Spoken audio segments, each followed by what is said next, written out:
Halo semuanya, selamat datang di video saya. Sesuai dengan judulnya, saya cuan 60 juta di futures di trade coin ini.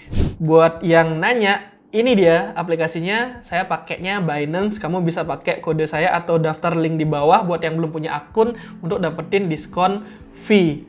Gimana sih analisanya? Check it out. Oke, nah di sini kita buka saja dulu TradingView ya teman-teman. Nah, itu transaksinya terjadi pada 29 Juli. 29 Juli, nah kita coba gimana sih 29 Juli itu. Nah, ternyata seperti ini 29 Juli guys. Nah, coba kita buatkan analisa-analisa. Apa pertimbangan saya? Jadi kan 29 Juli ini kan terjadi nih. Berarti sebelumnya masih di belakangnya 29 Juli ya. Kita coba lebih ke belakang lagi. Di belakang 29 Juli ada, nah anggapnya di sini deh. Anggap di sini 26 Juli. Nah, ketika ngeliat market kayak gini kan seperti biasa, kita akan menggambar-gambar area resistnya di mana. Nah, di sini ada resist area nih, kurang lebih nih seperti ini. Dan juga kalau dia mau turun, mungkin kita liatin dulu deh. Dia memiliki trendline nih, potensi masih bisa turun juga sebenarnya. Nah, kemudian di sini, nah kita bisa lihat, nah ini ditahan juga di area sini. Nah kan skenarionya seperti itu. Sehingga kalau kita next, ini kan belum mengambil posisi, nih. Kita sabar, belum mengambil posisi.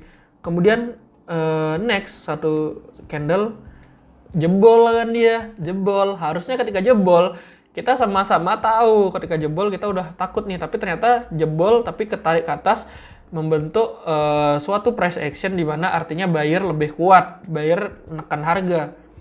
Dan yang terjadi keesokan harinya pump. Ini pumpnya tanggal 27. Nah, kalau nggak salah saya beli koinnya itu di tanggal 27. Nah, yang terjadi adalah ketika pump tanggal 27 ini, tanggal 27 itu yang mana ya? Tanggal 27. Nah, tanggal 27 itu ada di sini nih. Saya buy-nya di sini kalau nggak salah di harga 155-an something lah. Nah, saya beli 155-an something nih. Kalau teman-teman lihat video yang tadi, saya entry di 15 ini. Saya entry di sini. Ini waktu tanggal 27. Saya entry 27 di sini ketika Bitcoin confirm dia itu ngebreak ke atas ini. Nah, kan ini yang saya bilang, kalau Bitcoin sekarang kan kita belum nge-break candle merah dalamnya itu, yang ibaratnya merahnya masih full body, belum di-break, belum ada pattern pembalikan arah. Ini kan udah jelas nih secara pattern emang pembalikan arah. Saya beli tanggal 27 di sini, saya buy di area sekitar sini. Kalau kita buatin gambarnya kurang lebih nih, saya beli di sekitar sini. Nah, di 155 something, saya beli di sekitar sana. Beli besoknya. Nah, besoknya kan ngepump lagi, dan ngepumpnya itu sudah memang breakout, langsung breakout. Nah, besoknya saya jualnya di sini di 118. Nah, saya jual di 18-an ini. Tapi ternyata besoknya di sini malah ngepumpnya lebih tinggi.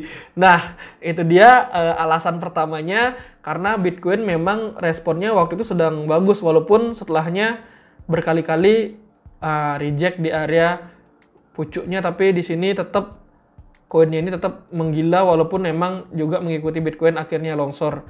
Nah, pemilihannya waktu itu kita sekarang bahas yang Flamingo ya.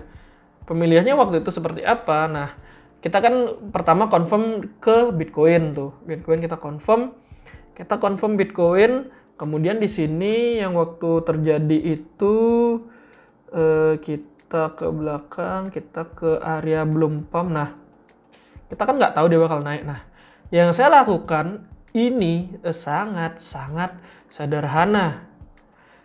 Karena udah saya jelaskan di video yang sebelumnya, di mana Bitcoin ngepump atau Bitcoin ada reaksi, koin-koin yang lain cenderung mengikuti. Di sini saya hanya menarik. Nah, saya hanya menarik trendline. Trendline-nya masih di sini. Kemudian ini kayaknya kenapa saya milih di sini juga, koin-koin yang lain udah keburu ngepump kayaknya. Saya lupa karena ini udah cukup lama juga nih. Ini udah cukup lama nih, koin lain udah ngepump. Nah, ini kita gambar-gambar area-areanya.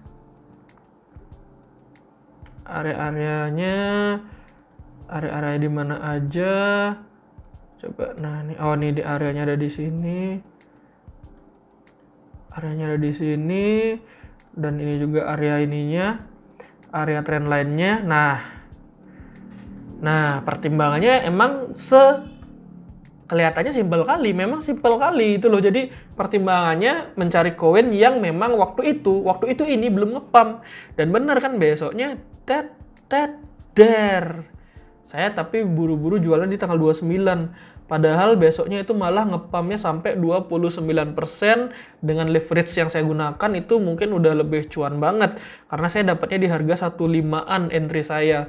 Itu. Jadi trading plan saya adalah ketika dia jebol ini, yaitu batasan untuk CL-nya naiknya memang harusnya lebih tinggi. Tapi saya udah keburu kaget loh, kok saya belinya kayaknya baru beberapa hari yang lalu.